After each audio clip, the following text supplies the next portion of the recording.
에스라서 7장 10절 말씀을 붙드는 세 가지 방법.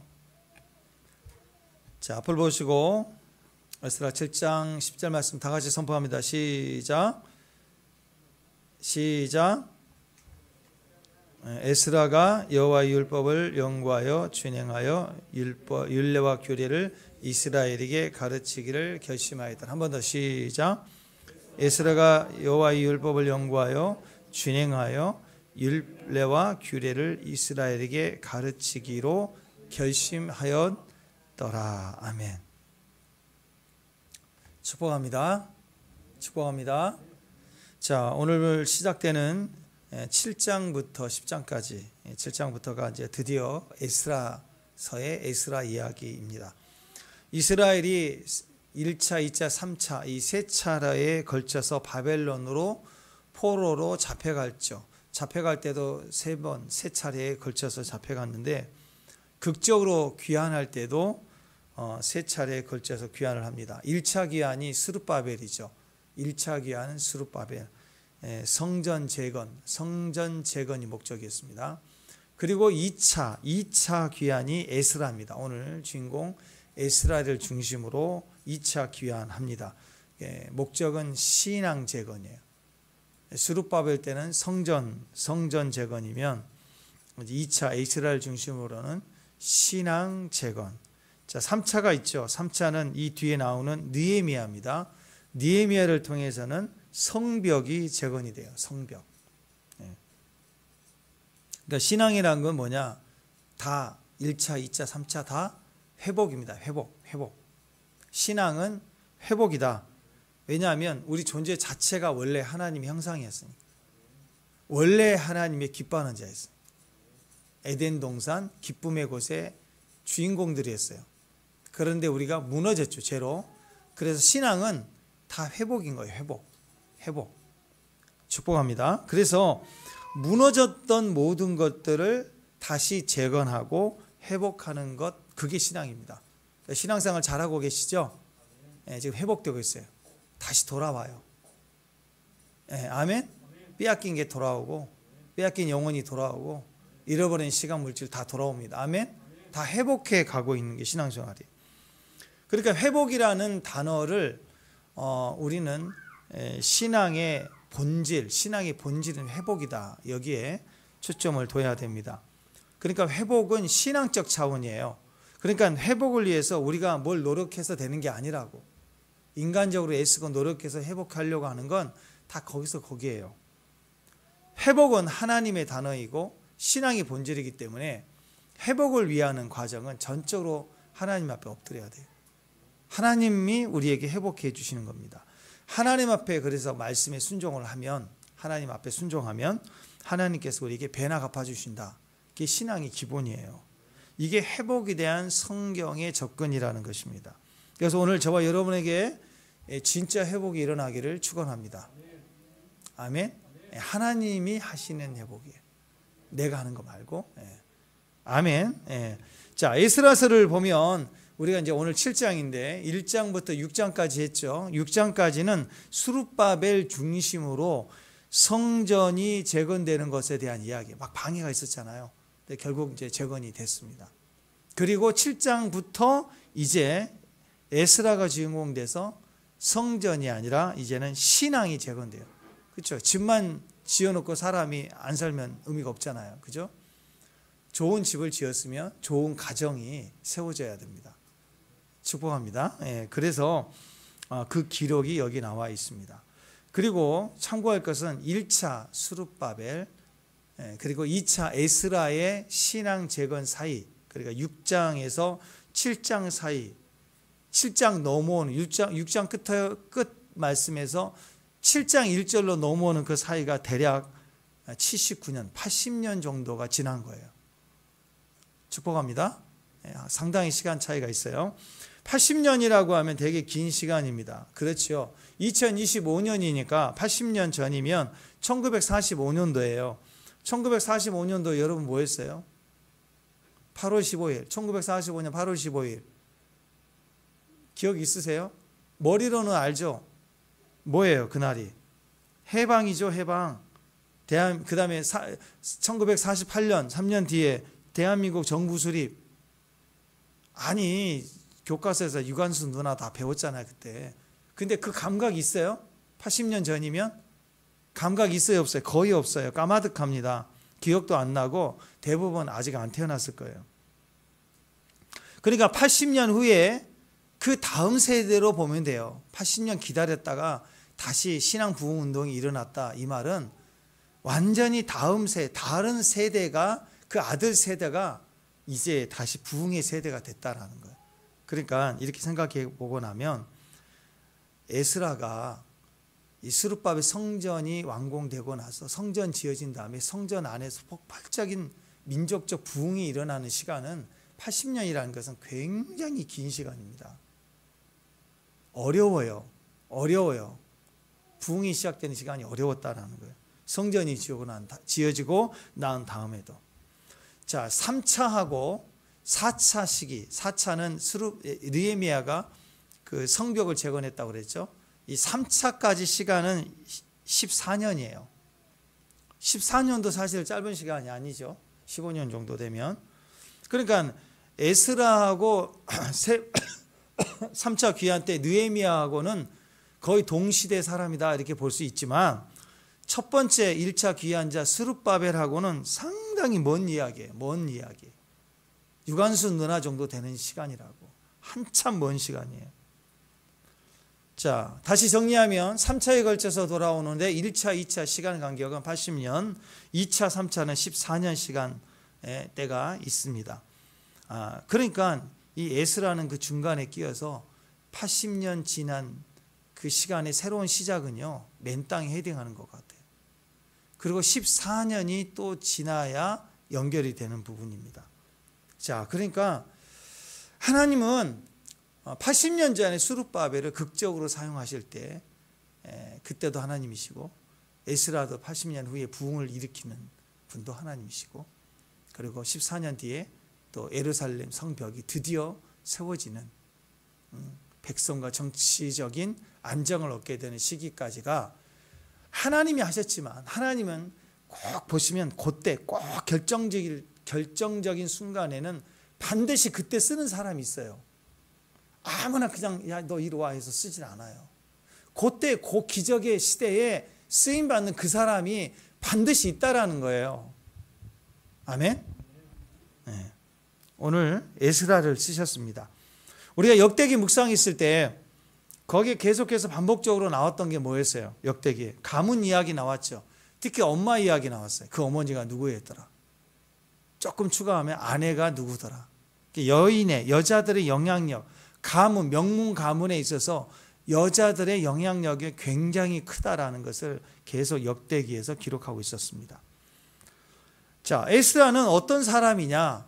그래서 이 에스라에 대해서도 오늘 말씀에도 첫 번째 나오는 게 그거예요. 가문이 좋았대요. 가문이. 어떤 가문이냐? 믿음의 가문이었다. 고난을 견딘 믿음의 가문. 이 믿음의 가문은 고난의 과정을 지나온 가문입니다. 그래야 믿음이 우리 안에 증거가 되는 거예요. 그래서 믿음이라는 것은 신앙 가문 이야기 얘기할 때 굉장히 중요한 의미가 되죠. 믿음은 반드시 믿음은 지나가야 그게 가문의 결과가 되는 거예요. 5절에 보면 자 이렇게 나옵니다. 5절. 자, 5절 읽습니다. 시작.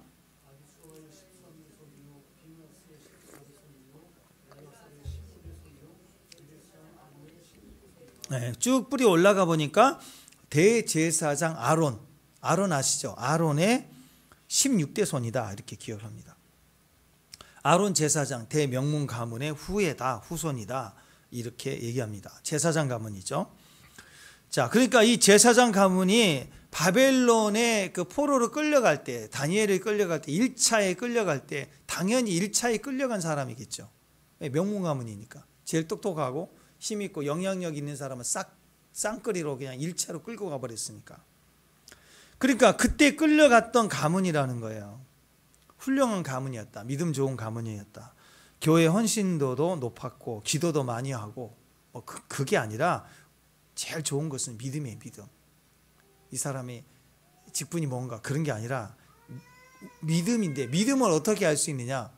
열심히 헌신하는 걸 보면 믿음이 좋다? 어떻게 생각해요? 아닐 수 있어요. 굉장히 잘 열심히 섬기는데 믿음이 없는 경우도 있어요. 믿음이 좋다라는 걸 어디서 확인해 볼 수 있는가? 믿음이 좋은 가문, 가정을 어떻게 알 수 있는가? 움직임을 보면 알아요. 기도하자 그러면 기도할 때 기도할 줄 알고, 멈춰야 될 때 멈출 줄 알고, 그것이 가문 단위로 움직인다 그러면 틀림없어요. 틀림없어.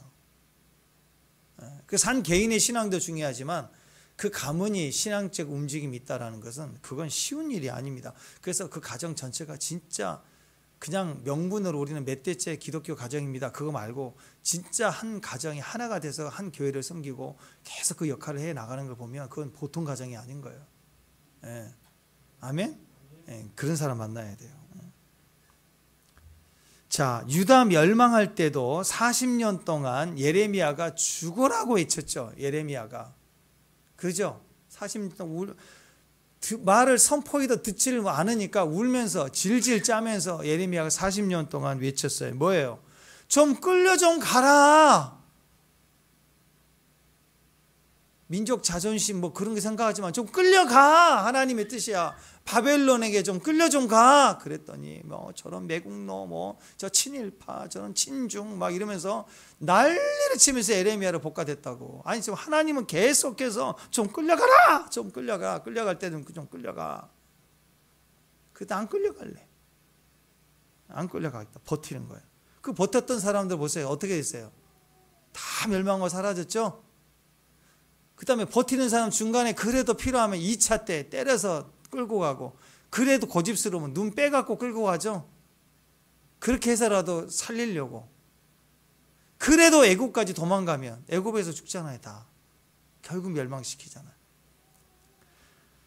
그러니까 명문 가문은요, 끌려갈 때도 나라 망할 때도 제발 좀 가라 그러면 가는 거예요. 끌려가라 그러면 끌려가는 거예요.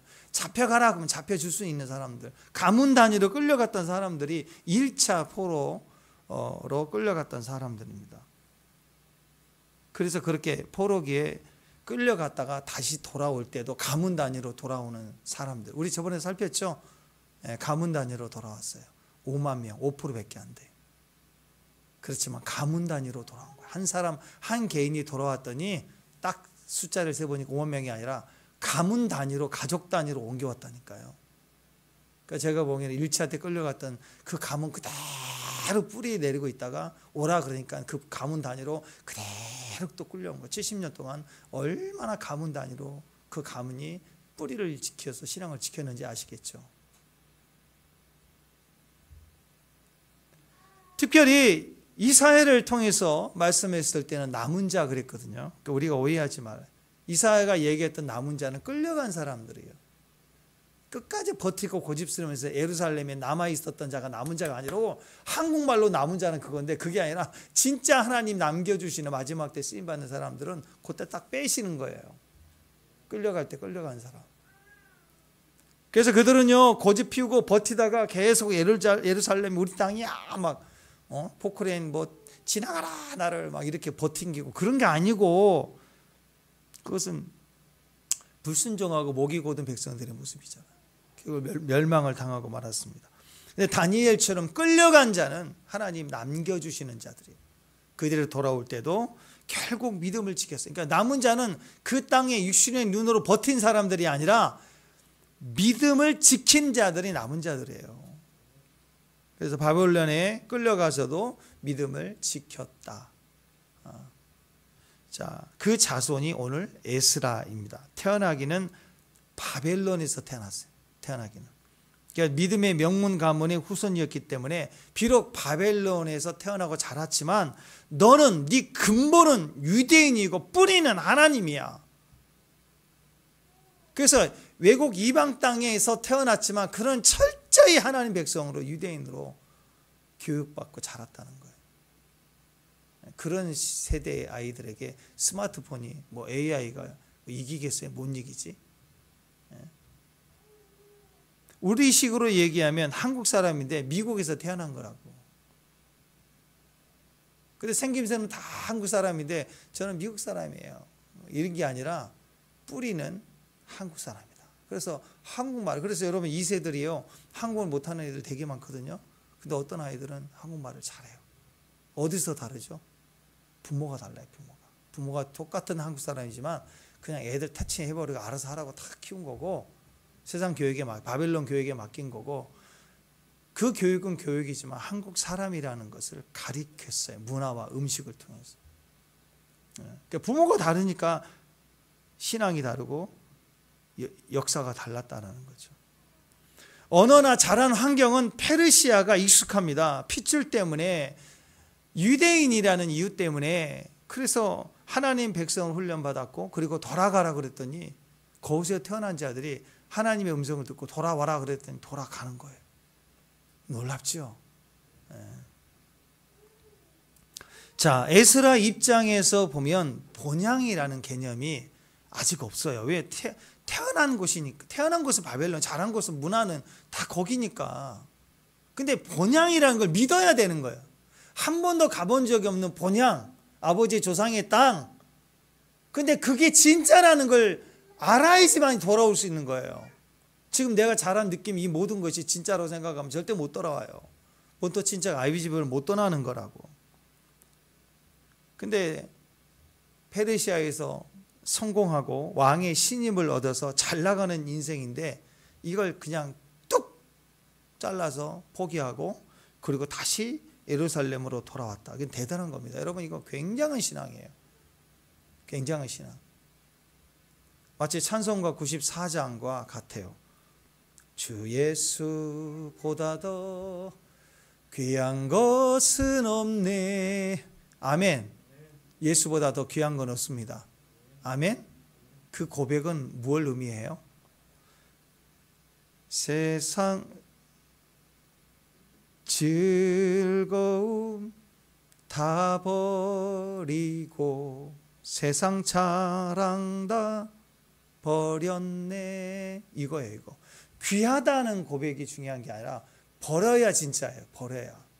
버리지 않고 똑같이 붙잡고 있으면서 여전히 귀해. 그건 귀한 게 아닌 거예요. 신앙적 귀한 건 완전히 버리는 거예요. 버려야 되는 거예요. 그래서 페르시아의 자기 위치, 부, 소유를 다 버릴 줄 알아야 돌아올 수 있는 거라고. 신앙의 의미는 바로 그런 것입니다. 우리 인생도 그런 고백이 있어야 됩니다. 내 삶의 모든 것, 그중에 어떤 것은 세상 가치로 따져볼 때 굉장히 커 보여요. 그러나 그게 아무리 클지라도 지금 내 믿는 신앙적 가치가 더 크다는 거예요. 계산해 보니까 그런 게 아니라 실제로 그런 거예요. 그러면 신앙적 가치를 선택하기 위해서는 버려야 된다는 거예요. 이거 굉장히 어렵습니다. 많은 사람들이 주님을 이해하고 하나님을 믿는다고 하면서 버리지 못하는 게 너무 많아요. 그래서 우리 신앙이 변화가 없는 거죠. 그걸 양다리라고 하죠. 에스라는 이 모든 것에 대한 메시지입니다. 다 포기하고 돌아왔다. 그거 해낸 사람이에요. 적어도 이 5%의 사람들은 버린 사람들입니다. 그래서 에스라 스토리를 갖다가 많은 사람들은 제2의 모세 이야기다 이렇게 얘기를 합니다. 모세도 왕의 자리를 버렸죠. 왕자의 자리, 편안한 자기 자리를 버렸죠. 왜? 알고 봤더니 자기가 어렸을 때부터 기억이 없어요. 2살 때니까. 자라온 게 자기는 애국 사람인 줄 알았어. 왕자로만 자랐으니까. 근데 뭐 피부색이나 상황을 보니까 제 민족인 아래 내 민족이라는 걸 알기 시작하면서 어떻게 해보려고 하다가 살인자 되고 도망가잖아요. 그 선택은요, 얼마나 갈등이 많았겠어요. 내가 잘못하면 이거 나 골로 가는데. 그걸 버리려고, 버리지 않고서는 선택할 수 없는 길을 선택한 거예요. 에스더도 그랬죠. 나 혼자 가만히 있으면 왕비로 살지만 모르드게가 와가지고 이때를 위함이 아니냐. 만약 네가 버리면 하나님이 너를 버리고, 우리는 이스라엘 백성이 하나님 우리를 구원하실 텐데 너 버리고 간다. 따끔하게 얘기하죠. 그러니까 거기서 갈등 중에 자기 지위와 위치를 버려야 된다고. 에스더가 거기서 버리지 못했으면 역사 가운데 뭐가 남겠어요? 그냥 유대인 여자 중에 미인대의 1등 여자. 그리고 끝이에요. 그리고 끝이라고. 그리고 영적으로는 수치가 하나 달았겠죠. 부자 청년 마냥 주님을 포기한 여자 이럴 거 아니에요.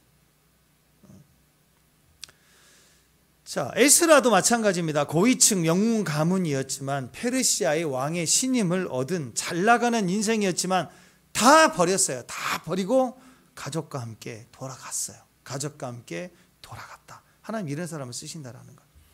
여러분, 그런 의미에서 저는 저와 여러분이 하나님께 다 받았으면 좋겠어요. 아멘. 하나님께 축복합니다. 여러분 하나님께 더 받으세요. 그냥 부자 되지 마시고 거부 좀 되세요. 거부. 좀 많은 거 말고 셀 수 없을 만큼 여러분이 다 받으세요. 하나님 안에서. 아멘. 왜 그래요? 주를 위해서 쓰려고? 아닙니다. 버리려고. 그거 해봤으면 좋겠어요. 요플레 사가지고 뚜껑 핥지 않고 좀 버리는 거 하려다가 아직까지 못 버렸어요. 저는. 근데 평생에 그거 한번 해봤으면 좋겠어요. 여러분이 셀 수 없는 집을 사고 소유를 가지고 엄청나게 많은 걸 가졌는데 이걸 주를 위해서 쓰는 것도 훌륭하지만 그게 아니라 탁 버리는 거 그거 한번 탁 버리고 그리고 딱 돌아서 갈 수 있는 그런 사람 누구 있었으면 좋겠어요. 잔질 레이크가 그랬거든요. 아프리카로 가라 그랬더니 그 많은 돈을 그 당시 뭐 엄청 부자였거든요. 3인가 4인가. 그것도 어디다 기부한 게 아니고 자기 손으로 다 나눠줬어요.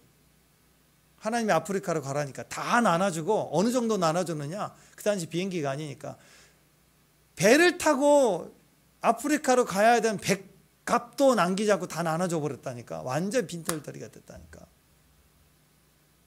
주님 음성이 들립니다. 너 뭐하고 있냐? 너 어디 가야 되니? 아프리카요. 표가 없는데요. 그럼 어디 가야 되니? 항구로 가야죠. 항구로 가니까 어떤 사람이 와서 당신이 잔질을 했거죠. 하나님 당신에서 표를 준비하라. 표 받고. 아프리카 도착하니까 웬 흑인이 와가지고 당신을 위해서 3개월 전에 집을 지어놓고 기다리고 있었다고. 당신 잔질을 했거죠. 그걸 데려가고. 뭐 그런 일이 벌어지는 거예요. 그러니까 진짜 멋진 건 엄청 받아가지고 쓰지 말고 버리는 거예요. 요플레 뚜껑부터 해봅시다.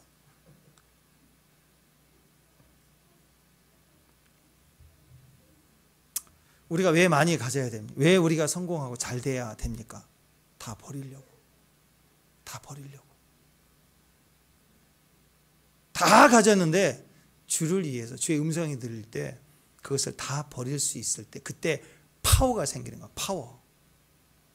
생각 하나 못 버린다니까. 우리는 내 생각, 내 개념, 내 판단 하나 지금까지 붙들고 난리치고 있어요. 기도할 때마다 떠오르고 휘젓고. 그건 무슨 변비도 아니고 안 나가. 그거 하나 못 버려갖고 되겠어요? 다 버리고 다 내려놓고 오직 믿음으로 다시 약속의 땅 예루살렘으로 돌아온 에스라가 오늘 말씀 보니까 오늘 돌아와서 세 가지 결심을 합니다. 세 가지 결심. 자, 오늘 본문 말씀 10절 말씀 읽습니다. 10절 시작.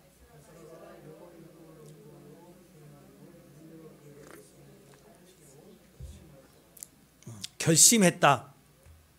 결심했다라는 말이 쿤입니다. 쿤. 쿰이 뭐였어? 지난번에 했죠. 쿰 뭐예요? 일어날지어다. 쿰. 그 다음에 블라스. 쿰 블라스. 오늘은 쿤. 쿰 블라스 쿤. 쿰 블라스 쿤. 에스라 그러면 세 가지 박자 기억해야 돼. 쿰 플러스 쿤. 쿤 플러스 쿤. 쿤이 뭐예요? 오늘 결심했다. 이게 일치하게 묶어서 단단하게 만들었다라는 단어거든요. 고정했다, 세워지게 했다, 그런 거예요.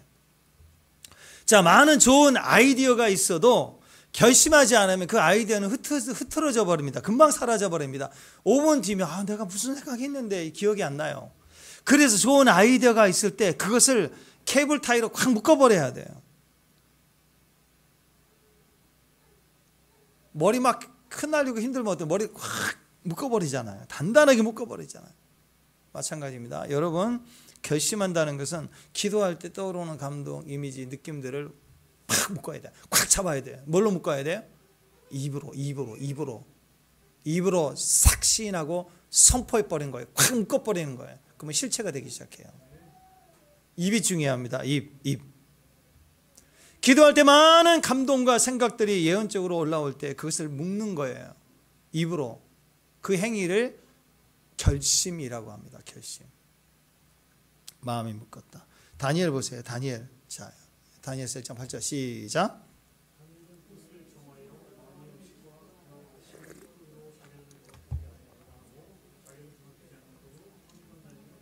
네, 뜻을 정하였다. 이게 원어로 보면 쿤이에요. 콘 아니에요. 네, 옥수수 콘 아니에요. 쿤. 네. 자, 우상에게 바쳐진 음식을 왕이 먹으라고 음식과 포도주를 우리에게 마시게 할 때 이게 영적으로 내가 부정하다는 걸 알기 때문에 나는 이걸 먹지 않겠다라고 결심했다. 쿤, 뜻을 정했다. 죽으면 죽으리라 하고 결심했다. 친구들이 그랬죠. 그 친구들도 그렇고 이 세대가 그랬다라는 거예요. 하나님은 이렇게 결심하는 사람, 입으로 붙잡을 수 있는 사람들을 쓰시는 거예요. 축복합니다. 또 다윗을 보세요. 시편 57편 7절 시작. 빠졌네. 시편 57편 7절 읽어드립니다. 하나님의 내 마음이 확정되고 내 마음이 확정되었사오니 내가 노래하고 내가 찬송하리이다. 확정됐습니다. 확정되고 확정됐사오니. 아멘. 우리 찬양하죠. 그게 쿤입니다. 쿤. 확정됐습니다. 고정하겠습니다. 세우겠습니다. 다윗이 아둘람 굴에서 결심하는 게 뭐였느냐? 이제 도망자의 삶을 살아가는 이 답답한 현실 가운데 내가 절대로 상황을 보지 않겠습니다. 내가 결단하겠습니다. 확정됐습니다. 내가 주님을 신뢰하겠습니다. 끝까지 주님을 바라보겠습니다. 그게 쿤이에요. 그러니까 다윗이 동굴에서 기도할 때 뭐 했겠어요? 쿤. 기합 소리를 냈겠죠. 쿤.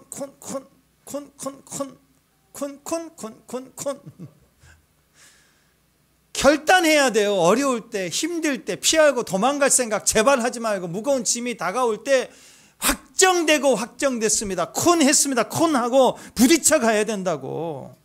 핑계하지 말고. 내일부터 새벽 예배에 빠지지 않겠습니다. 쿤! 앞으로 선교 가겠습니다. 쿤! 금요일 날 와서 기도하고 청소하겠습니다. 그것도 쿤이에요. 쿤! 매일 큐티 하겠습니다. 쿤! 하루에 1시간씩 방언으로 기도하겠습니다. 쿤! 주일 예배 때마다 미리 와서 기도함으로 오늘 예배 임재를 책임지겠습니다. 쿤! 영광의 무게가 오면 콱 꼬그라지지 말고 그걸 버티고 있는 무게가 되겠습니다. 영광의 추리의 문지기가 되겠습니다. 임재가 오도록 문을 열겠습니다. 내가 예배 때 수화만 나와서 춤추는 게 아니라 나도 같이 춤추겠습니다. 이것도 쿤이에요. 쿤. 창피한데 그러지 마. 쿤. 내가 기타 배워가지고 예배팀에 들어가 예배자가 되겠습니다. 쿤. 그거라고. 쿤. 이게 결심하면 역사는 그때부터 일어나기 시작해요. 맨날 상처가 말하는 걸 다시 세워놓고 엎어져 있으면 상처 결심, 쓴뿌리 기대 막 이러면서 입에서 자기도 모르게 툭툭 터져 나오는 말들이 그냥 다시는 가나 봐라, 다시는 내가 하나 봐라, 다시는 먹나 봐라, 막 맨날 이런 소리나 계속 반복하고. 그러면 영적 세계는 뭐라고 그걸 받아들이는지 아세요? 그래, 다시는 네가 복을 받나 봐라, 다시는 네가 형통하나 봐라, 이렇게 들린다고. 메아리가 그렇게 해석해서 온다고. 자기가 당한 과거의 아픈 쓴뿌리로 지금 상황을, 미래를 기대하는 거예요. 쓴뿌리 기대를 계속하고 사는 거예요. 그럴 줄 알았지, 뭐 그러나 봐라. 맨날 그 바운더리를 못 벗어나는 거예요. 근데 에스라는 지금 새로운 쿤이죠.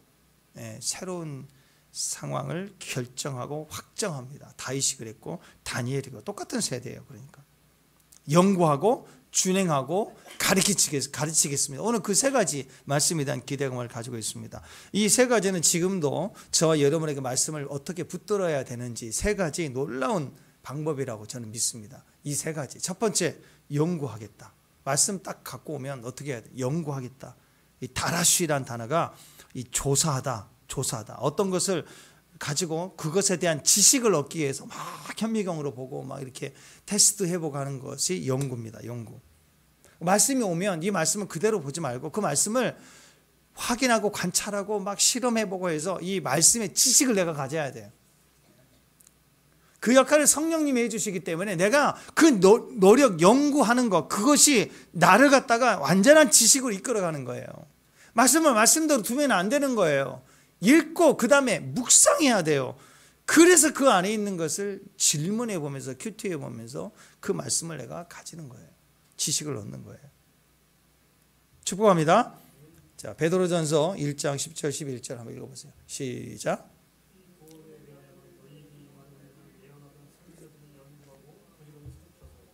자기 속에 계신 그리스도의 영이 그 받으실 고난의 후에 받으실 영광을 미리 증언하여 누구를 또는 어떠한 때를 지시하시는지 상고하니라. 부지런히 연구하고 살펴라. 찾고 찾는 거.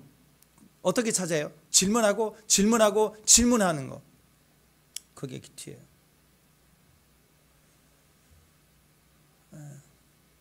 그러니까 여러분, 기도라는 게, 말씀의 기도라는 것은 우리가 생각하는 그런 막 피나이다 그런 식의 기도가 아니에요. 이건 상황당 기도하고 좀 달라요. 성도의 기도는 그런 기도가 아닙니다. 물질이 어려울 때, 어려운 궁핍의 시간들이 있을 때 달라고 도와달라고 필요하다고 막 매달리고 몸부림치고 기도하고 뭐 그럴 수도 있지만 그건 어린아이들이 하는 것처럼 하는 거고, 성도들의 기도는 질문하는 거예요. 삶 속에서 일을 하면서도 어려움 속에서도 하나님, 이 말씀은 우리에게 부유를 약속했는데, 그리고 제 마음을 살폈을 때 제 상황은 이런데 또 살피지 않는 마음이 무엇이 있습니까? 무엇이죠?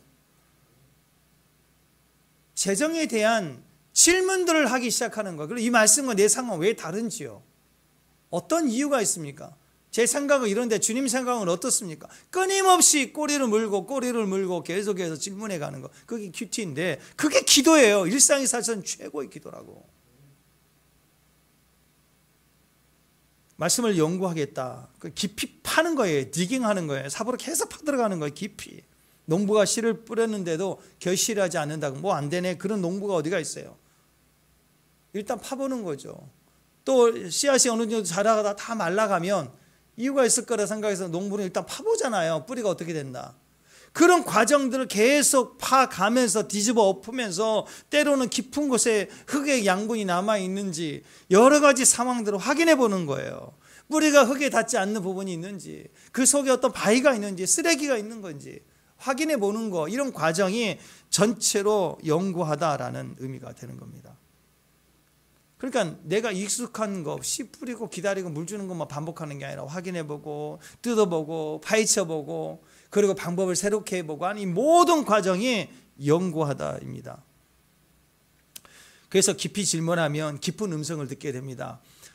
우리가 어떤 상처를 받게 되고 어떤 상황의 지식이 있으면 자기 안에 이미 틀이 생겨져요. 프레임이 생겨지면 그 영역을 못 벗어납니다. 그리고 그것으로 결정되어 있는 이미 자기 루틴을 따라서만 해버리고 대충 하고 넘어갈 때가 많아요. 그런데 그 분야에서 축복이 되려면 그 묵은 것, 아직 해보지 않는 프레임 이후에 그 나머지의 영역에 있는 방법들을 찾기 위해서 흙을 뒤집어서 엎어버려야 돼요. 다시 한번 갈아엎어서 다시 씨앗을 심어버려야 되는 거예요. 깊이 갈아엎어야 됩니다. 이전에 내가 아는 걸 반복하는 게 큐티가 절대 아닙니다.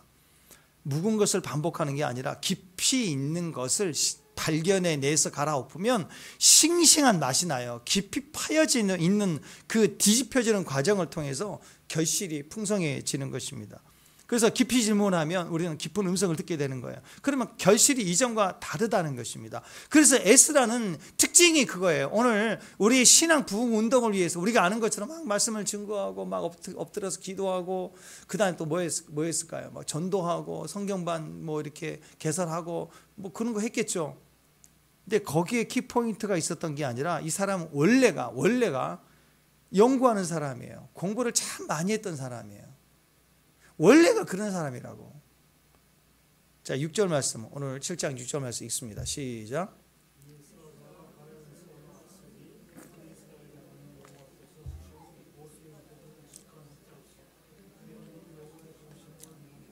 왕에게 구하는 것은 다 받은 자더니. 에스라는요, 율법에 익숙한 자라고 소개하고 있습니다. 말씀에 깊이 사로잡힌 신앙의 기초가 있었다라는 거예요. 동시에 하나님 앞에 기도하여 그 말씀에 지켜나가는 삶을 살아낸 사람일 뿐만 아니라 세상적인 정치적 영역에 있어서도 왕에게 구하니, 그러니까 공식이 똑같죠. 말씀에 탄탄히 서 있어서 하나님께 구하니 하나님이 응답해 주시는 것처럼 똑같이 말씀이 철저히 연구하는 것처럼 세상 법과 세상에서 해야 될 공부 과정들에 철저하게 그가 해 나갔던 거예요. 그러니까 그 수준의 사람이 왕에게 구하니 왕도 그에게 다 구하는 것을 받을 수 있는 사람이었다라. 그러니까 이런 사람들은 문무를 겸비한 사람이에요. 영향력이 영적으로만, 유대인으로만 큰 게 아니라 세상적으로도 인정받는 그런 사람이었다라는 거예요. 포로기 이후에 이스라엘 역사를 정리한 책 역대기도 그래서 에스라가 썼습니다. 뿐만 아니라 유대 전승에 의하면 모세 오경, 선지서, 시가서, 역사서를 다 편집했다고 그래요. 에스라가 이 모든 것을 다시 구약을 총 정리했던 사람이다. 이 사람이 에스라입니다. 그러니까 자기 이름은 이 에스라서에도 몇 번 안 나와요. 지금 7장 이후에 나와요. 그러니까 자기는 드러내지 않지만 철저히 말씀과 구약의 틀을 확신 있게 다시 기초를 잡았던 사람입니다. 율법을 받고 말씀의 그 시작이, 율법을 받았던 말씀의 시작이 모세라고 했다면 구약을 완성하는 사람, 말씀을 완성해서 율법을 완성한 사람은 에스라다, 이렇게 얘기할 수 있다는 거예요. 당시 페르시아 제국은요, 인도 그 윗부분하고 그 다음에 아프리카, 애굽, 그 밑에 에티오피아까지 페르시아 제국이 어마어마하게 컸어요. 페르시아는 127개의 지방을 가진 강력한 제국입니다. 그런데 에스라는 왕의 총애를 입은 사람이었어요. 6절 다시 한번 보세요. 6절 시작.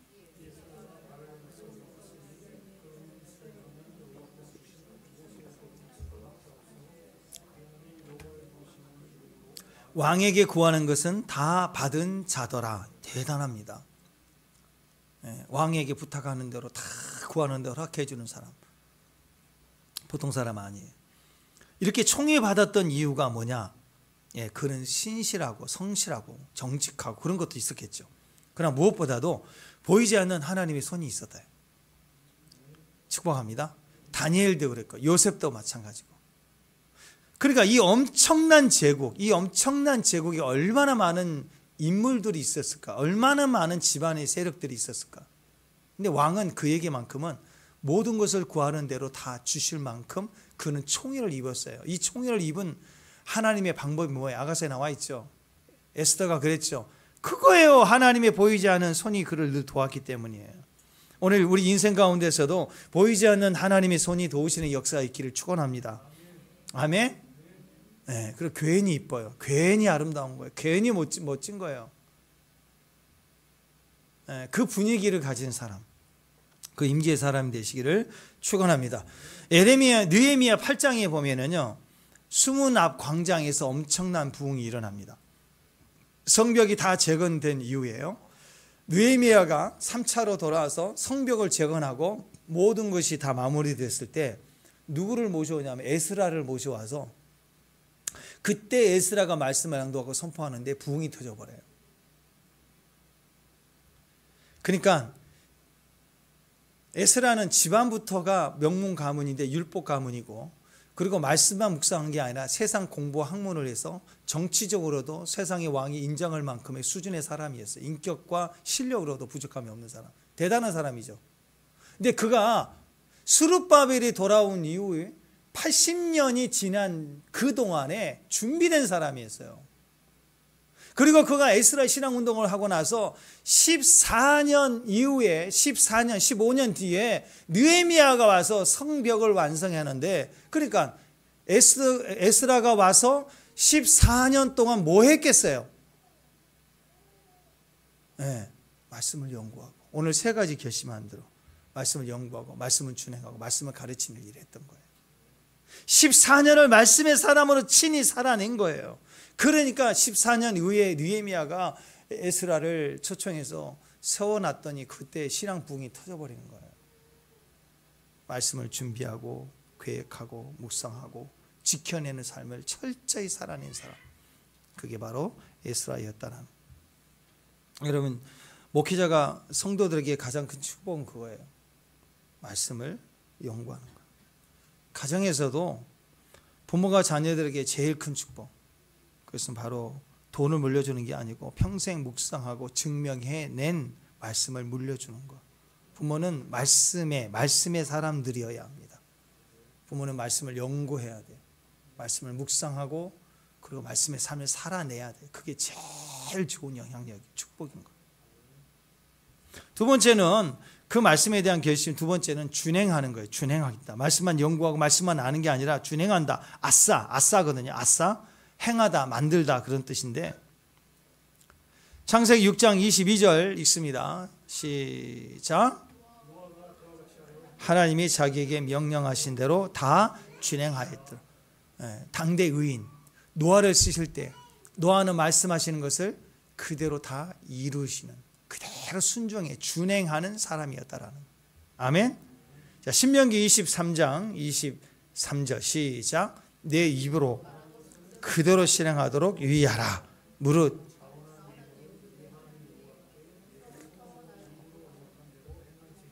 입으로 언약한 대로 행하라.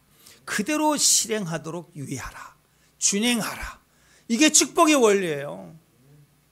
축복합니다. 집사님 히터 좀 꺼주세요. 히터 좀 꺼주세요. 자, 그러니까 말씀을 우리에게 주신 이유가 뭐예요? 말씀을 우리에게 하나님이 주신 이유가 뭐예요? 말씀을 지키라는 거예요.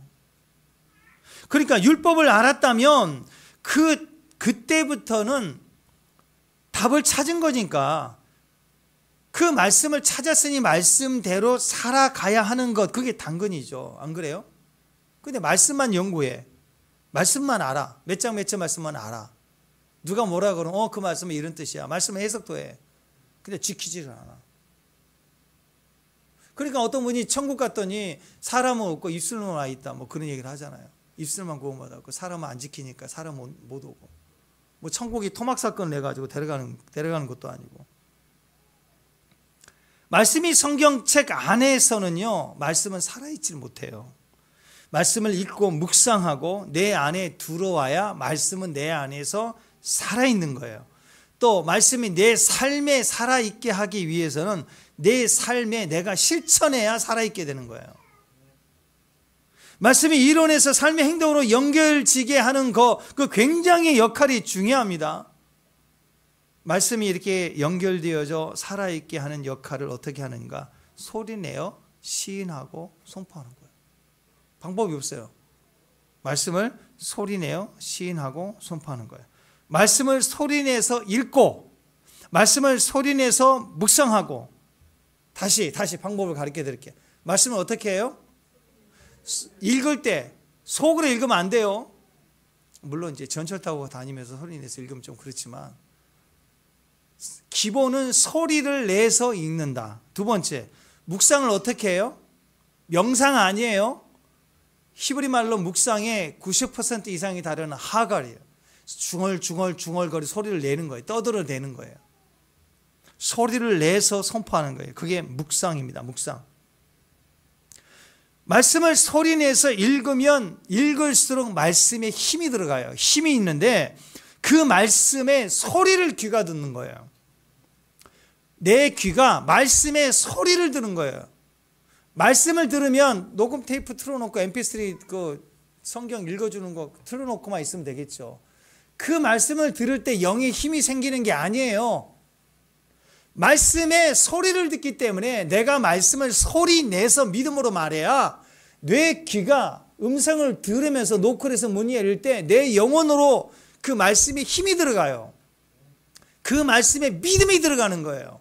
그래서 내 안을 휘젓기 시작하면서 그 말씀이 내게 파워가 되기 시작하는 거라고. 그래서 말씀을 아는데 내 삶의 행동으로 삶에 살아내지지를 못하는 건 왜 그래요? 말씀을 아는데 귀로는 듣는데 그 말씀의 소리가 힘으로 들려야 믿음이 돼 있지 않으니까 살아내지는 못하는 거예요. 삶에 영향이 하나도 없는 거예요. 오늘 이따 우리가 기도할 때 임재가 여러분에게 덮치면 그 임재 속에 나타나는 그분의 영광이 분명 우리 삶에 열매를 줘요. 열매를 준다. 저녁에 돌아갈 때 그 다음날 반드시 피드백이 와요. 어떤 식으로 보상이 온다. 근데 그렇지 못한 사람들이 있어요. 왜 그럴까요? 삶의 현장까지 갈 믿음의 힘이 없는 거예요. 믿음으로 받으라 그래도 그냥 그러겠지 하고 가만히 있는 거예요. 적극적으로 받아야 돼요. 그 믿음을 동의해서 받을 때 그 믿음이 내 안에서 내 삶까지 치고 들어가 버리는 거예요. 홀령에 들어가 버리는 거예요. 네. 파워 좀 꺼주세요. 아직 안. 네. 파워. 네, 됐어요. 자, 여러분, 그래서 성경책 안에 있게만, 말씀이 성경책 안에만 계속 있고 덮어놔 버리면 휘장 속에 법궤를 두고 아무도 못 들어오게 막는 거 똑같은 거예요. 그 말씀을 꺼내와야 됩니다. 읽고, 어떻게? 소리를 내서 읽고, 그 다음에 소리를 내서 묵상하는 거예요. 소리를 내서 막 시인하고 선포하는 거예요. 그 소리가 내 귀에 가슴에 울려지도록 파워가 되도록 하는 거예요. 돌아가신 그 미국 백악관 정책 차관보까지 하셨던 강용우 박사님, 시각장애인이죠. 그분의 일화, 명언 대단히 많습니다. 어떤 드라마인가 영화에서도 그분의 일대기를 이렇게 드라마로 해서 이렇게 보여주기도 했죠. 근데 그분이 이렇게 얘기했어요. 아버지가 줄 수 있는 최고의 선물은 자기 육성으로 자녀에게 성경을 읽어주는 것이다. 그분의 큰아들이 하버드대 합격했을 때 그 에세이가 뭐냐면 제목이 참 멋있어요. 깜깜한 데서도 책을 읽을 수 있는 유일한 사람인 아버지를 존경합니다. 시각장애인인데 진짜 깜깜한 데도 동화책을 읽어줄 수 있는 아버지, 이 땅에 우리 아버지밖에 없는 거. 그렇죠? 그렇게 성경을 읽어주었다라고. 말씀은요, 아버지가 소리를 내서 읽어주면 자녀들이 들을 때 임재를 느껴요. 사랑을 느껴요. 변화를 그때 받는 거예요. 그때 변화를 받는 거예요. 감기가 들어오면 우리가 얘기하는 감기 증세, 컬럭, 머리가 아프고 띵하고 콧물 흘리고 기침 나고, 이건 감기의 증세인데 감기에 걸리면 증세가 나타나요. 똑같아요. 우리 안에 그 임재가 들어오면 임재 증세들이 나타난다. 변화가 들어오면 변화된 결과들이 나오게 돼 있어요. 그 변화를 언제 받아요? 아버지가 말씀을 읽어줄 때, 아이들이 들을 때, 그때 받아요. 변화를 받고 행동과 상황이 나타나는 거예요. 세 번째, 어떤 결심을 했냐면 가르치겠다라고 결심을 했습니다. 가르친다. 라마드. 습관이 되게 하는 거예요. 근데 재밌습니다. 본래 의미는, 라마드라는 본래 의미는 뾰족한 막대기로 찌르다래요. 가르치는 그거예요. 이게 정리해주고 외우세요. 그게 가르치는 게 아니고 뾰족한 거로 바늘 갖고 팍 쑤셔버리는 거예요. 깜짝 놀라요. 그 가르치는 거예요. 자꾸 채찍 해야 돼요. 뜨끔하게 채찍 해야 돼요. 자꾸. 그 저도 가끔씩 얘기하죠. 진짜 말 안 들으면 옷빈 같은 거 갖고 다니면서 한번 찌르고 싶다 그랬잖아요. 봤더니 원어로 보니까 이게 맞네. 라마드네. 그래서 한의사들이 쓰는 치마를 갖고 다니면서 팍 사람들은 찔러야 되겠어요. 찔림을 받아야 됩니다. 긴장해야 돼요. 그게 배우는 거예요. 근데 만약에 이 가르치는 것을 책상에만 앉아서 하는 결심이라면 얼마나 웃기겠어요. 그죠? 제가 늘 얘기하잖아요. 전단지, 요즘 피자 전단지 별로 없지만 피자 전단지를 보고 그거 연구하고 외우고 그거 막 아는 사람 있나요? 가격까지 막 다 아는 사람 있나요? 별로 없죠. 어떤 애들이 그러면 야 진짜 이런 걸 다 암송한다고, 얘는 기특하다고 그러지만 대학생 애가 그걸 다 알고 있으면 정신 차려 그러지 않겠어요? 그걸 뭘 외워요? 뭘 외워? 한 판 시켜 먹는 게 낫지.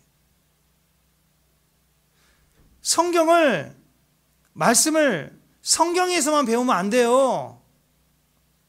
성경은 우리에게 학문하라고 주신 말씀이 아니에요. 믿으라고 주신 거라고요. 말씀을 믿으라. 말씀을 믿으라 이 말은 100% 현장입니다. 현장. 책상이 아니라 말씀을 현장에서 경험하는 거, 그게 말씀을 가르치는 거예요. 내가 배워가는 거고 말씀을 남에게 가르치는 방법이 현장에서 말씀대로 사는 거예요. 현장에서 말씀을 배우는 거라고. 왜냐? 말씀은 성경 공부만 하면 신학 학문으로만 배우면 맨날 2단 3단 이런 얘기를 한다고. 신학 공부 좀 먹은 사람들 인터넷 보면 맨날 뭐 2단 3단 뭐가 뭐 2단스럽고 맨날 이런 얘기만 하지. 한 번도 자기 삶에 변화가 없어요. 그러면 마치 수영을 이론으로만 배우면 어떻게 될까요? 물의 온도, 수영복 재질, 전신 수영복이 일반 수영복에 비해 얼마나 빠른가, 과학적 원리, 그거 뭘 배워요? 그거 물에 빠지기 전까지는 몰라요. 자기가 수영 다 한 줄 알지. 근데 수영에 탁 아무리 박사 지식이 있어도 빠지는 순간 죽어요. 빠지는 순간 죽는다고. 이론은 죽어. 수영은 물에서 배워야 돼요. 성경은 현장에서 말씀이 선포되어야 됩니다. 그래서 좋은 성도는요, 그냥 단순히 믿는 사람들, 무슨 말을 해도 막 믿는 사람. 다시 히브리서 11장 6절 시작.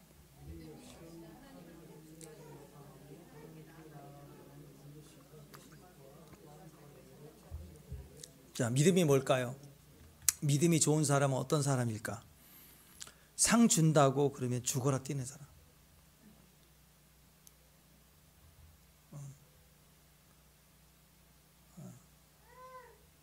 우리 김연아 권사님 축복합니다. 우리 화요일 날 간증해 주신 게 막 계속 남아있는. 저는 아무것도 몰라서 하라는 대로 하면서 여기까지 왔다. 그게 축복인데. 막 당하는 사람, 신앙 안에서 순진해서 막 당하는 사람, 그게 믿음이 좋은 사람. 지금도 그래. 상 준다 그러면 막 뛰는 사람, 순진한 사람이 뛰거든요. 그건 믿음이 좋다라는 뜻입니다. 실제로 성경에서는요, 상급이 있다라고 얘기를 해요. 제 얘기가 아니라 성경에서 이야기입니다. 상급은 단순 동기부여용이 아니라 실제. 그러니까 상 준다고 하면 믿고 뛰는 게 최고로운 지혜로운 거예요. 하나님이 진리를 말씀해 주시는데 그 진리 중에 상이 있대요. 요한계시록에도 나와 있죠. 근데 그걸 농담으로 여겼더라. 그 얼마나 어리석어요, 그걸? 우리 안에는 그런 어리석음이 있다고. 예전에 어린아이들, 아이들 성경학교 이렇게 할 때 보면요, 아이들이 달란트 준다고 그러면요, 마지막 날 그 달란트로 뭐 상품 이렇게 물건 산다고 하잖아요. 새벽 예배도 나와요, 아이들이. 진짜 웃겨요. 교회당 예배 벽면에다, 예배당 벽면에 자기 이름 칸에 오늘 새벽 예배 참석 스티커 붙이려고요. 막 눈이 오고 비가 와도 와요. 겨울 성경학 때도 오고 여름에도 눈 비비고 온다고. 애들이 새벽에 그 스티커 붙이고 가려고. 대부분 상이라고 해봐야 엄마가 더 좋은 거 사줄 거고 학용용품 그런 거잖아, 대부분. 근데 그거 스티커 붙이면 좋아하고 그거 마지막 샀다고 번글번글하고, 그게 천국이에요. 그게 이쁜 거라고. 어떤 애들은요, 학용품 준다고 하니까 시큰둥합니다. 속으로 내가 뭐 애냐? 돈도 없냐? 집에 나이보다 더 좋은 거 있는데. 약간 고학년 애들이, 그런 애들이 약간 있어. 근데 생각해보세요. 그러면 자기만 손해지. 근데 고학년이 돼도 순전한 애들은요, 그냥 선생님 보고 필요 없는데도 저 할게요 하고 하는 애들이 있어요. 그 애 때문에 다른 애들이 따라 움직이는 거라고. 우리는 그 아이를 보면서 야, 참 얘 축복이다. 그 고백대로 그의 삶에 묻히는 거예요. 애들이 4학년만 되면 어른 다 된 줄 안다고. 저 다 알거든요. 다 한대. 정말 웃기지도 않아, 정말. 근데 그럼에도 불구하고 상 준다 그러면 막 뛰는 아이들. 비록 10,000원짜리 필통 하나 받는 거지만 그 하나를 위해서 최선을 다할 때 거기에 뭐가 있을까요? 순종의 열매가 있어요. 성장이라는 축복이 와요. 하나님은 그걸 보고 기뻐하세요. 자, 온전한 11조를 드리라. 말라기에 그렇죠. 온전한 11조를 드리라. 그것으로 나를 시험해 보라. 내가 하늘의 문을 열고 복을 쌓을 곳이 없도록 붓겠다. 자, 그런데 이 말을 11조 말씀이지만 우리가 돈 버는 것이 인생 목적으로 살라 그거 아니죠. 돈 버는 방법이 세상 방법도 있지만 11조 하면 더 많이 돈 줄게. 이 말씀을 그렇게 보고 있는 바보는 없죠. 여기서 얘기하는 건 뭐예요? 11조 하면 하나님 복 주신다. 그러니까 돈 벌게 해준다. 그게 아니라 그게 11조 목적이 아니라 그건 부수적인 거고 진짜 목적은 돈이 아니라 11조는 하나님과의 관계를 설명해 주는 거죠. 돈 벌기 위해서 11조를 한 게 아니라 하나님 때문에 11조를 하는 거. 그것이 우리에게 있어서 배워지는 거고 그게 신앙의 힘이 되는 거고 그것을 기쁨이라고 얘기를 해요. 어떤 분은요 온전한 11조 그러면 막 분노하고 막 말씀 막 무시하고 뭐 구약에 뭐 율법이 주고 없어졌으니 뭐 없어요. 막 이상한 어디서 듣는 걸 들어가지고 이렇게 얘기한다고. 그게 좋은 성도일까요? 생각해 보세요. 예. 물론 믿음이 없으면 상황이 너무 어려울 때는 못할 수도 있을 거예요. 그리고 기다려지면 믿음이 잘하면 본인이 눌리거든요. 그리고 그 기쁨을 위해서 또 선택할 때가 오거든요. 조일 필요는 없어요. 그럼 믿음으로 드리는 거죠. 11조는. 그러니까 11조는 돈 문제가 아니라 신앙 문제예요. 신앙 문제. 어렵고 힘들지만 믿음이 없지만 부담되지만 어느 시점이 되면 단순하게 순진하게 붙들고 하는 사람들이 생기고 그 믿음의 승리가 됐을 때 하나님께서 복을 쌓지 않도록 쌓을 것이 없도록 철저히 내 삶에 순종해 가는 것 그게 신앙을 배워가는 과정이고 그런 과정을 통해서 신앙이 자라는 거예요. 그 순종의 현장에서는요 이전에 내가 계산되지 않는 은혜의 갚아주심이 있고 공급해심이 또 그 자리에 또 있게 되는 거라고. 그걸 위해서 나아가는 신앙 때문에 공급을 받는 거지 11조를 계산 전 원까지 해갖고 하나님이 주고 안 주고 받고 안 받고 그걸 계산해 가는 게 아니라고요. 왜? 그래야 성장이 있으니까 그래야 깊어지니까 그래야 실제로 복을 받으니까 하나님께서 상 주심을 믿고 행하라 그러면요 주일학교 아이들처럼요 막 순진해 보자는 거예요. 순진해 보자. 헌신도 귀하지만 상 주신데 그 막 뛰는 거. 뛰는 거. 아멘? 어떤 분은 그래. 에이 목사님 그거 뭐 그게 중요합니까? 뭐 우리가 상 없어도 구원 받은 것만 해도 엄청난 은혜인데 저는 상 그런 거 필요 없고요. 상 없어도 해야 되는 게 신앙 맞는 거 아닙니까? 그렇게 많은 사람도 있어요. 예, 맞는 것 같아요. 근데 맞는데 상 주니까 순진하게 뛰는 아이들처럼 그 가치는 모르는 사람이에요. 아마도 지금도 주님이 야 내가 상 줄게 뛰어라 그러면 제 생각에는 사도 바울이 1등 할 것 같아요. 지금도 그 할아버지가 막 1등 할 거예요. 구약의 야곱의 대표 나 다리 저었는데 아니 빠져 너는 파랗게 어린 놈 여기 있어. 내가 구약이 어리니까 내가 뛸래요.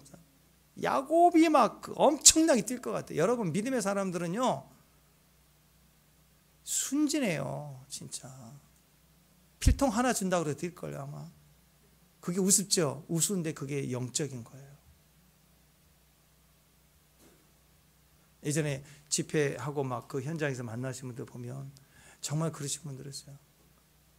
정말 국제적으로 알려지고 그런 분들도요 예배 드릴 때 보면 막 얼마나 갈급해서 막 벌벌벌 떨어요. 막 주님 임재하면서 막 떨어요. 우리보다 더 갈급하다고 나이 들어도. 그 캐럴 투스 목사님 같으면 그 할아버지가 막 떨어요. 사모함과 갈망함은 2인자가 될 수 없는 거죠. 그래서 상급 준다고 하면 뛰는 거예요. 뛸 수밖에 없는 거예요. 학용금 준다. 그게 뭐가 중요해요? 상이라는 축복이 있는데 인간적으로는 학용금 주는 게 좀 기대에 떨어질 수는 있겠죠. 근데 수학 공식에서 x가 있었죠. x는 얼마. 그럼 x에다가 다른 걸 대입하면 그 공식이 그대로 되죠. 그러니까 시작을 배울 때 x를 학용품으로 한 거예요. 그래서 학용품에 받았어, 상급을. 그런데 학용품의 원래 의미는 x예요. 그러면 그 다음에 더 많은 거, 더 위대한 거, 더 인간이 셀 수 없는 큰 것을 대비하면 그게 나오는 거예요. 똑같아요. 학용품을 위해서 뛰는 게 아니라 상급을 받은 거라. 칭찬받는 거. 유일하게 아이들 보면 그래요. 나중에 필통 받고 기뻐하는 게 아니라 이걸 해냈고 선생님이 칭찬해 준 걸 좋아하는 거라고 애들이. 그게 상이에요. 시작은 학용품이지만 이게 영혼과 연결이 된다고요. 나중에는 진짜 왕이신 예수님이 주시는 상급으로 연결돼 갖고 그걸 엄청나게 받는다니까요. 그렇게 순진함으로 뛸 때. 그래서 성경 말씀 암송하면 크레파스 세트 준다고 하니까 그걸 받으려고 막 열심히 암송하는 거. 그러면 그 교회에서는 크레파스로 시작을 했지만 그 암송이 그 사람의 깊은 기도를 하게 하고 그 기도가 결국 그 사람의 인생을 바꾸고 세상에 그를 세워나가는 힘이 되게 한다는 거예요. 상을 받으니까. 저는 여러분이 이 상급에 대한 소망이 컸으면 좋겠어요. 그죠? 그 상은 누가 준 거예요? 유일하신 하나님 내게 준 상급입니다. 그거 받아야죠. 그 사모함을 가지고 가야죠. 크레파스가 목적인 성도가 이 세상에 어디가 있겠어요? 크레파스 난 필요 없다 그렇죠? 필요 없을 거예요. 그렇다고 주님이 주시는데 필요 없다고 그러면서 시건통해가지고 아닌 것 같다고 그러고 그렇게 고민하고 하는 것은 맞을 수도 있죠. 더 큰 일을 하고 싶다고 더 큰 거 하라고 할 수도 있겠죠. 근데 그 흐름 과정 중에 축복의 사람은 아니에요. 아이들 중학생 된 애들도요. 애들 주일학교 보조교사 없을 때 좀 도와달라고 하면 오는 애들 있거든요. 그래가지고 애들 달란트 주고 상급 준다 그러면 선생님 저도 하면 안 돼요 이런 애들 있다고. 나이도 안 맞게. 근데 애들이 분위기를 띄워요. 애들이. 그런 애들이. 그 보조교사 역할이 얼마나 큰데 그걸 블레싱이라고 그래 하나님. 그 순진한 걸 하나님이 축복하신 거예요. 목마름이 있는 거. 크레파스라고 하지만 그 크레파스 때문에 목마름이 있다면 그것은 굉장히 중요한 겁니다. 비록 내 삶의 크레파스 같은 것일지라도 상 받기 위해서 죽어라 뛰는 사람이라면 하나님 나라에서 믿음이 제일 좋은 사람이에요. 순진한 사람이에요. 그래서 막 엄청난 무슨 기적이 일어나서 기뻐하는 게 아니고요. 내 마음에 위로가 되고 내 안에 그냥 기쁨이 되고 내 안에 웃음이 시작이 되고 내 안에 즐거움이 시작이 되고 말씀이 생각나고 찬양이 떠오르기만 해도 막 미친 여자처럼 웃고 다니는 사람이 있다니까. 축복합니다. 네, 그 사람이 미친 사람이에요. 요거가 아니라 하나님께 미친 사람, 하나님 수준으로 이른 사람이라고, 찜할 수 있는 사람이라고. 하나님은 엄청 역사하는데도 웃지도 못하는 사람. 그게 아픈 거 아니에요? 근데 아픈 사람은 아니에요. 내가 이런 거 할 때냐고 이러고 있고. 다시 히브리서 11장 6절. 자, 시작.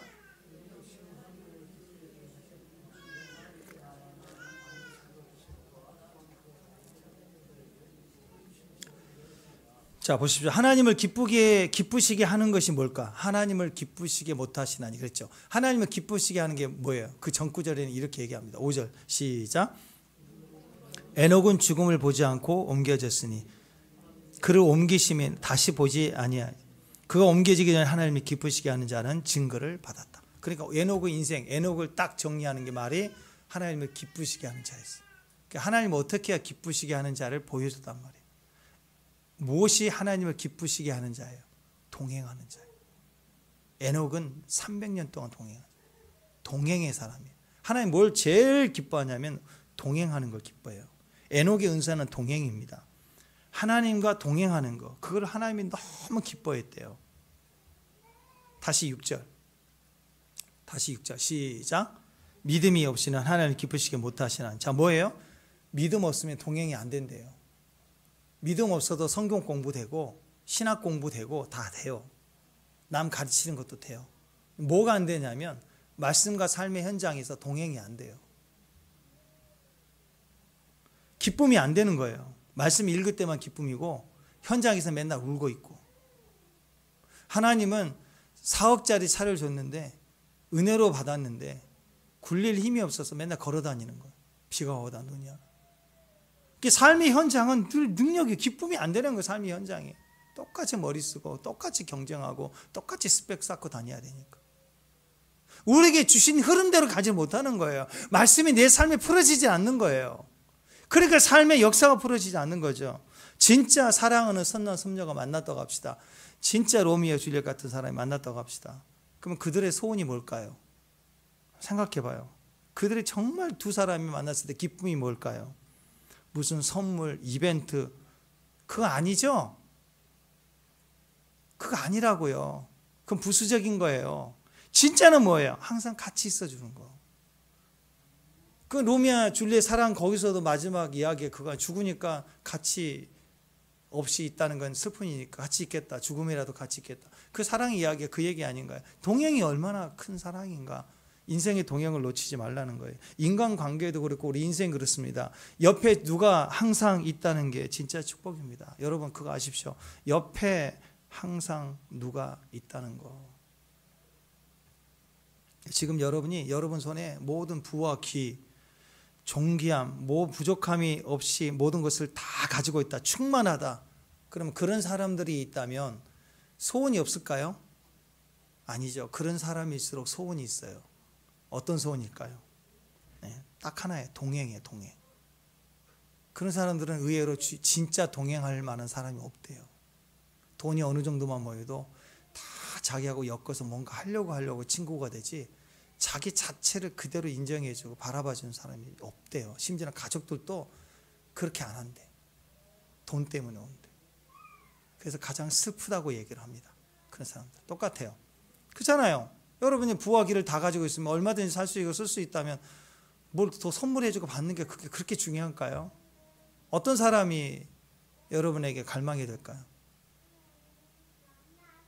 언제든지 내가 찾아갈 수 있는 사람, 언제든지 내가 부르면 달려와 줄 수 있는 사람, 그게 진짜 아닌가요? 진짜 그게 축복 아닌가요? 똑같아요. 그러니까 지금 성공을 위해서, 내가 지금 소유하기 위해서, 뭔가를 얻어낼 이익을 위해서 지금 내 옆에 있는 사람을 놓치는 건 바보예요. 바보.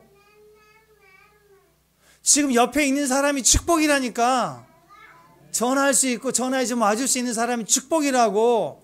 그 사람을 중요하게 여기지 않고 지금 당장 조금 이익 생기는 거 얻어보겠다고 제껴버리고 삐고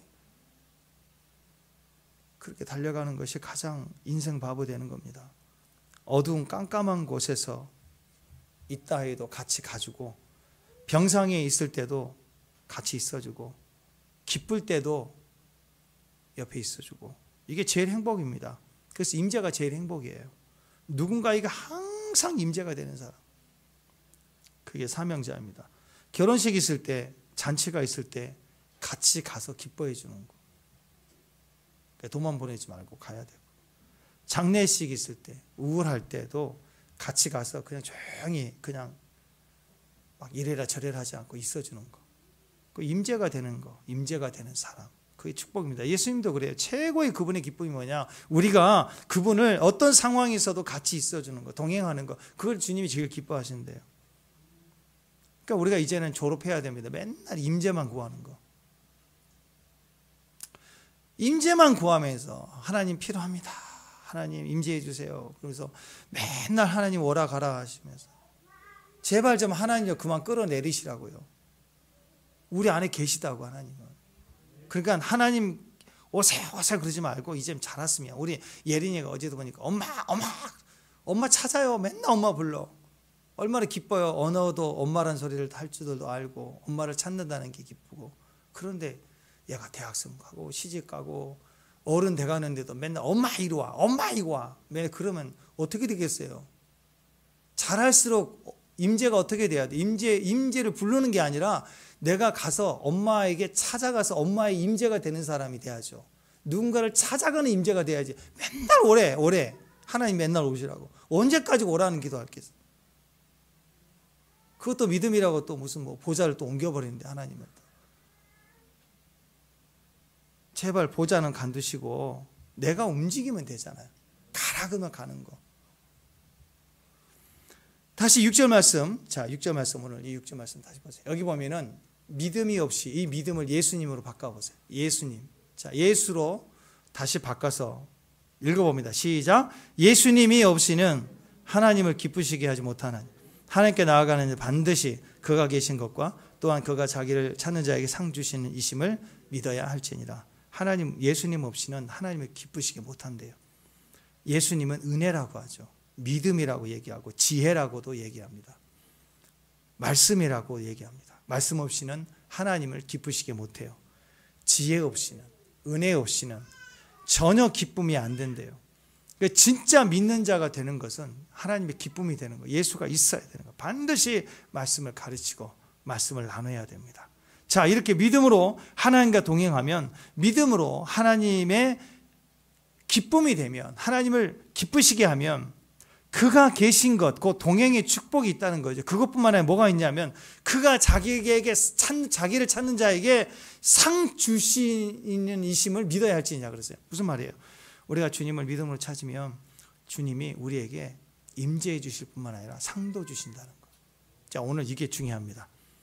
오늘 정말 동행의 즐거움을 가지고 오늘 저와 여러분이 주님을 찾으면 주님이 오늘 우리와 임재해 주세요. 그가 계신 것을 알아요. 그가 여기 계시면 알게 될 거예요. 하나님 임재를 느끼게 될 거예요. 그러면 하나님 임재를 느끼는 걸로 끝내지 않고 우리 삶에 그가 상을 주시는 일이 일어난대요. 예배 이후에 지금부터 그 상을 받으십시오. 계속 와요. 계속 와. 계속 온다고. 축복합니다. 축복해요. 심지어 어디 가면 뭐 샘플 뭐 이런 거 주잖아요. 선물 치약을 전에 하면 주던데 딱 주는데 2개를 줘요. 그래서 나 하나 받았다고 그러니까 그냥 빨리 가져가요. 그래서 2개를 줘요. 또 처음 본 사람이 이렇게라도 준다고, 복을 준다고. 네. 상을 주세요. 오늘 상 준다는 말 기억했으면 좋겠습니다. 상 주신다. 미스다 도포테스란 말 자체가 보상하다 그런 뜻이거든요. 이게 뭐냐면 임금을 지불했대요. 임금, 계산해서 임금했던 것을 마땅히 줘야 될 걸 이제 준다라는 뜻이에요. 그러니까 상이라는 건 은혜와 달라요. 은혜 위에 은혜를 또 달아가는 은혜 말고 그 은혜 위에 굳건히 믿음으로 동행하면 동행에 대한 임금을 계산해서 주시는 것처럼 상을 주시는 일이 있대요. 축복합니다. 그래서 우리가 예수를 믿으며 은혜로 구원을 받아서 생명록의 이름이 있지만 우리가 천국 갈 때, 주의 나라 갈 때 상급이 있어요. 그 상급은 다 기록해 주는 은혜의 구원이 아니에요. 우리의 섬김과 충성에 따라 주시는 급이 달라요. 상급이.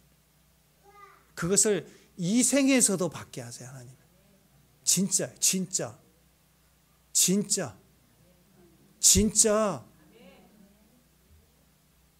그래서 예전에 그런 일이 있었어요.